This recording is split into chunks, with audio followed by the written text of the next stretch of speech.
श्रद्धालुओं, जय श्री कृष्णा, जय श्री राम, जय श्री राधे राधे, जय श्री महाकाल।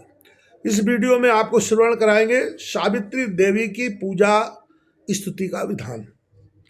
नारद जी ने कहा, भगवान अमृत की तुलना करने वाली तुलसी की कथा में सुन चुका, अब आप सावित्री का उपाख्यान कहने की कृपा करें। देवी सावित्री वेदों की जननी है, ऐसा सुना गया है। ये देवी सर्वप्रथम किससे प्रकट हुई, सबसे पहले इनकी किसने पूजा की और बाद में किसने?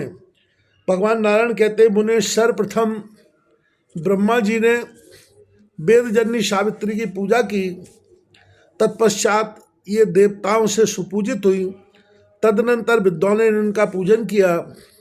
इसके बाद भारतवर्ष में राजा अश्वपति ने इनकी उपासना की, तदनंतर चारों वर्णों के लोग इनकी आराधना में संलग्न हो गए। नारद जी ने पूछा, ब्राह्मण राजा अश्वपति कौन थे, किस कामना से उन्होंने सावित्री की पूजा की थी? भगवान नारायण बोले, मुने महाराज अश्वपति मद्र देश के नरेश थे। शत्रुओं की शक्ति नष्ट करना और मित्रों के कष्ट का निवारण करना उनका स्वभाव था। उनकी रानी का नाम मालती था। धर्मों का पालन करने वाली वह महाराज्ञी राजा के साथ इस प्रकार शोभा पाती थी जैसे लक्ष्मी भगवान विष्णु के साथ। नारद उन्हें कोई संतान नहीं थी, अतएव रानी ने वशिष्ठ जी के आदेश से भक्तिपूर्वक भगवती सावित्री की आराधना की, परंतु उसे देवी की ओर से न तो कोई संकेत मिला, न देवी जी ने साक्षात दर्शन ही दिए। अतः कष्ट का अनुभव करती हुई दुख से घबराकर वह घर चली गई। राजा अश्वपति ने उसे दुखी देखकर नीतिपूर्ण वचनों द्वारा समझाया और स्वयं भक्तिपूर्वक वे सावित्री की तपस्या के लिए पुष्कर क्षेत्र में चले गए। वहाँ रहकर इंद्रियों को वश में करके उन्होंने बड़ी तपस्या की। तब भगवती सावित्री के दर्शन तो नहीं हुए, किंतु कुछ उपदेश प्राप्त हुए। महाराज अश्वपति को आकाशवाणी सुनाई दी। आकाशवाणी ने कहा, राजन तुम 10 लाख गायत्री का जप करो। इतने में ही वहाँ मुनिवर पाराशर जी पधार गए।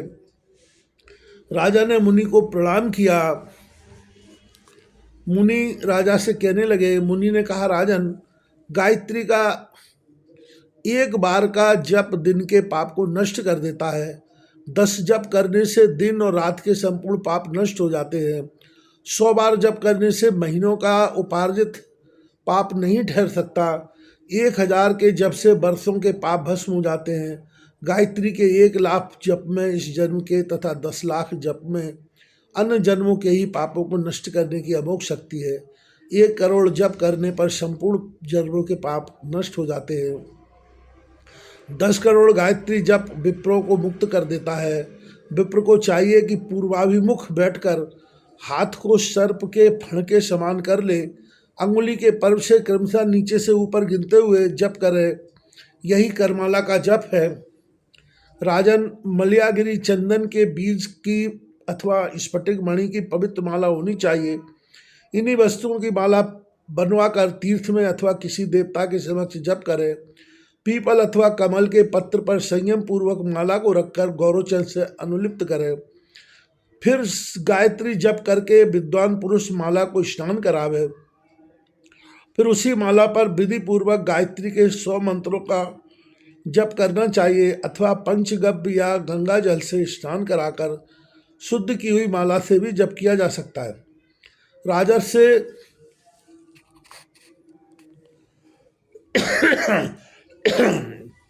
तुम इस क्रम से 10 लाख गायत्री का जप करो, इससे तुम्हारे 3 जन्मों के पाप क्षीण हो जाएंगे। तत्पश्चात तुम भगवती सावित्री का साक्षात दर्शन कर सकोगे।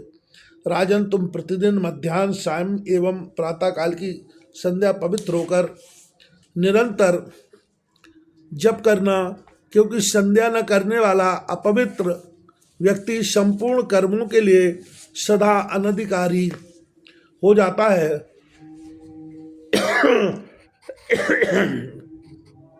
वह दिन में जो कुछ सत्कर्म करता है उसके कल फल से वंचित रहता है। जो प्रातः एवं सायंकाल संध्या नहीं करता वह विप्र संपूर्ण विप्रोचित कर्मों से बहिष्कृत माना जाता है। जीवन पर्यंत त्रिकाल संध्या करने वाले विप्र में तेज अथवा तप के प्रभाव से सूर्य के समान तेजस्विता आ जाती है। ऐसे विप्र की चरण रज से पृथ्वी पवित्र हो जाती है। जिस विप्र के हृदय में संध्या के प्रभाव से पाप स्थान नहीं पा सके हो,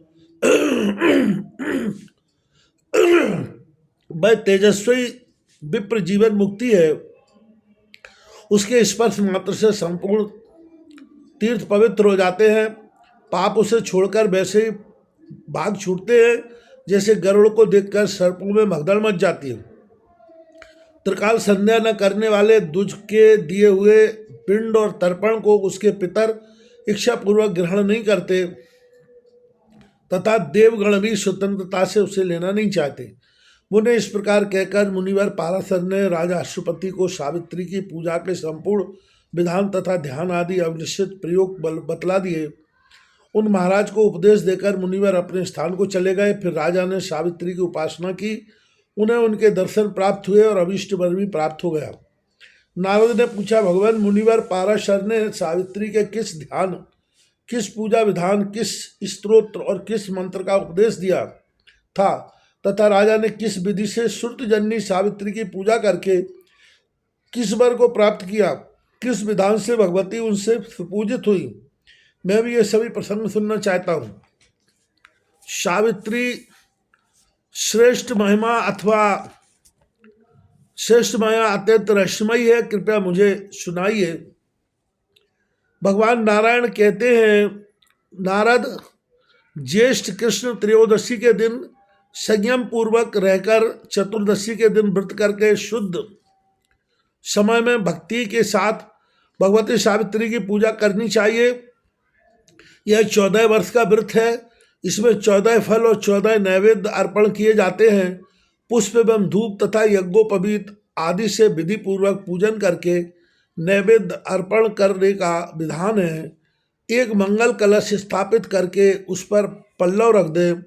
दूज को चाहिए कि गणेश, सूर्य, अग्नि, विष्णु, शिव और पार्वती की पूजा करके आवाहित कलश पर अपनी इष्ट देवी सावित्री का ध्यान करें।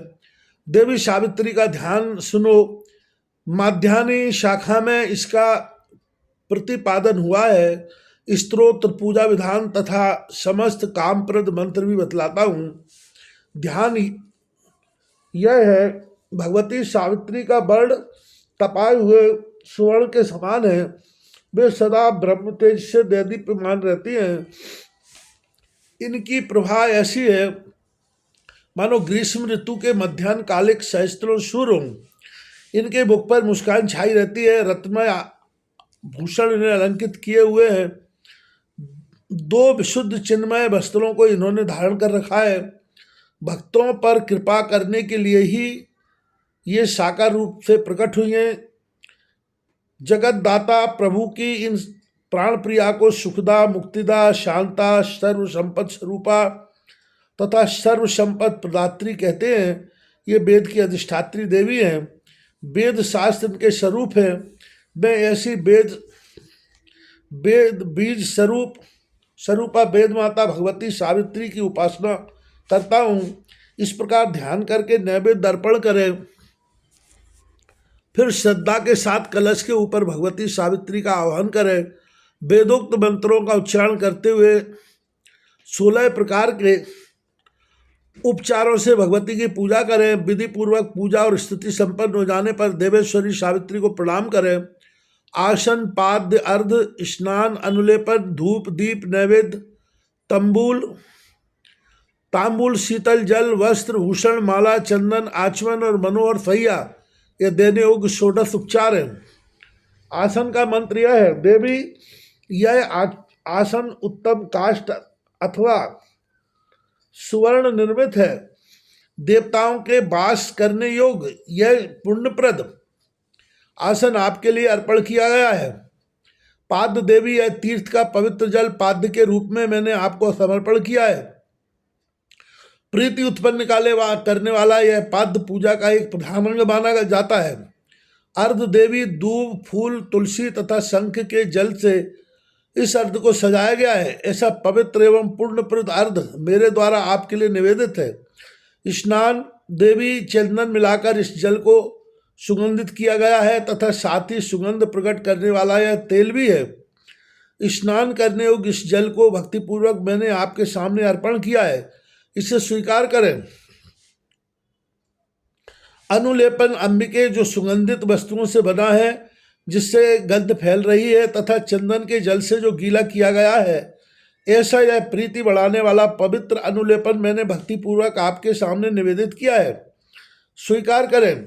धूप परमेश्वरी, यह उत्तम धूप सर्व मंगलमय संपूर्ण मंगलों को देने वाला तथा पुण्यप्रद है, आप इसे स्वीकार करें। दीप देवी सुगंधयुक्त एवं सुखदायी तथा प्रकाश फैलाने वाले इस दीप को जगत के प्रदर्शनार्थ मैंने आपको अर्पण किया है। यह दीपक अंधकार को दूर करने का प्रधान बीज है। नैवेद्य देवी तुष्टि पुष्टि प्रीति एवं पुण्य प्रदान करने वाले तथा भूख शांत करने के परम साधन इस स्वादिष्ट नैवेद्य को आपके सामने मैंने अर्पण किया है, इसे ग्रहण करें। शीतल जल देवी जो प्यास बुझाने का कारण जगत को रूप प्रदान करने वाला तथा जगत का जीवन है, ऐसा यह परम शीतल जल सेवा में उपस्थित है, इसे स्वीकार कीजिए। वस्त्र परमेश्वरी रुई तथा रेशम से बने हुए इस वस्त्र को ग्रहण कीजिए। शरीर के लिए यह शोभा स्वरूप है, इसे धारण करने से सभा में परम प्रतिष्ठा प्राप्त होती है। भूषण देवी सुवर्ण आदि रत्नों से निर्मित सदा प्रदीप्त रहकर शोभा बढ़ाने वाला तथा सुखदायी एवं पुण्यप्रद इस रत्नमय भूषण को आप स्वीकार करें।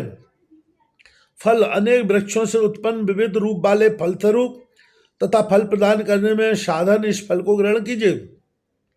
माला देवी अनेक प्रकार के पुष्पों से बनी हुई यह पुष्पमाला संपूर्ण मंगलों की प्रतिमा है, इसके सभी अंग मंगलमय है। प्रभूत शोभा से यह संपन्न है, पुण्य प्रदान करने वाली इस माला से बड़ी प्रसन्नता होती है, अतः आप इसे ग्रहण करें। चंदन देवी आप पूर्णप्रद एवं अत्यंत सुगंधपूर्ण इस चंदन को स्वीकार करें। सिंदूर ललाट की शोभा बढ़ाने वाला सुंदर सिंदूर भूषणों में सर्वोत्तम माना जाता है, अतः इसे आप ग्रहण करें। यज्ञोपवीत ग्रंथि वाला यह यज्ञोपवीत परम शुद्ध है, पवित्र सूत्रों से यह बना है, वैदिक मंत्रों से इसकी शुद्धि हुई है, अतः इसे स्वीकार कीजिए। विद्वान पुरुष इन द्रव्यों को मूल मंत्र से भगवती सावित्री के लिए अर्पण करके स्तोत्र पढ़े, तदनंतर भक्ति पूर्वक विप्र को दक्षिणा दें। सावित्री शब्द में चतुर्थी विभक्ति लगाकर अंत में स्वाहा शब्द का प्रयोग होना चाहिए। इसके पूर्व लक्ष्मी माया और काम बीज का उच्चारण हो। यही ओम ह्रीं क्लीं श्री सावित्रय स्वाहा यह अष्टाक्षर मंत्र कहा गया है। भगवती सावित्री का संपूर्ण कामनाओं को प्रदान करने वाला स्तोत्र माध्यनी शाखा में वर्णित है। विप्रों के लिए जीवन स्वरूप इस स्तोत्र को तुम्हारे सामने में व्यक्त करता हूँ। सुनो, प्राचीन काल की बात है, भगवान श्री कृष्ण गोलोक धाम में विराजमान थे। उन्होंने सावित्री को ब्रह्मा के साथ जाने की आज्ञा दी, परंतु सावित्री उनके साथ ब्रह्मलोक जाने को प्रस्तुत नहीं हुई। तब भगवान श्री कृष्ण के कथनानुसार ब्रह्मा जी भक्तिपूर्वक वेदमाता सावित्री की स्तुति करने लगे। तदनंतर सावित्री ने संतुष्ट होकर ब्रह्मा को पति बनाना स्वीकार कर लिया। ब्रह्मा जी ने सावित्री की इस प्रकार स्तुति की। ब्रह्मा जी ने कहा, सुंदरी, तुम सच्चिदानंद स्वरूपा एवं मूल प्रकृति मई हो। तुम्हारा दिव्य विग्रह हिरण्यमय है। तुम मुझ पर प्रसन्न होने की कृपा करो। देवी, तुम परम तेज स्वरूपा हो। तुम्हारे प्रत्येक अंग में परम आनंद व्याप्त है। दो जातियों के लिए जाति स्वरूपा सुंदरी, तुम मुझ पर प्रसन्न हो जाओ। सुंदरी, तुम नित्या, नित्यप्रिया, नित्य स्वरूपा तथा संपूर्ण मंगलमयी देवी हो। मैं तुम्हारी प्रसन्नता चाहता हूँ, कृपा करो। शोभने, तुम विप्रों के लिए सर्वस्व, तुम सर्वोत्तम एवं मंत्रों की सार तत्व हो। तुम्हारी उपासना में सुख एवं मोक्ष सुलभ हो जाते हैं। मुझ पर प्रसन्न हो जाओ। सुंदरी, तुम विप्रों के पाप रूपी ईंधन को जलाने के लिए प्रज्वलित अग्नि हो। विप्र तेज प्रदान करना तुम्हारा सहज गुण है। तुम मुझ पर प्रसन्न हो जाओ। मनुष्य मन, वाणी अथवा शरीर से जो भी पाप करता है वे सभी पाप तुम्हारे मंत्र का स्मरण करते ही भस्म हो जाएंगे। इस प्रकार स्तुति करके जगत माता ब्रह्मा जी वही सभा भवन में ही विराजमान हो गए। तब सावित्री उनके साथ ब्रह्मलोक में जाने के लिए प्रस्तुत हो गई। मुने इसी स्तोत्र राज से राजा अश्वपति ने भगवती सावित्री की स्तुति की थी। तब उस देवी ने प्रसन्न होकर उन्हें दर्शन दिए। राजा ने उनसे मनोअभिलषित वर प्राप्त किया। यह स्तव राज परम पवित्र है। पुरुष आदि संध्या के पश्चात इस स्तव का पाठ करता है तो चारों वेदों के पाठ करने से जो फल मिलता है उसी फल का वह अधिकारी हो जाता है। श्री सद्गुरुदेव।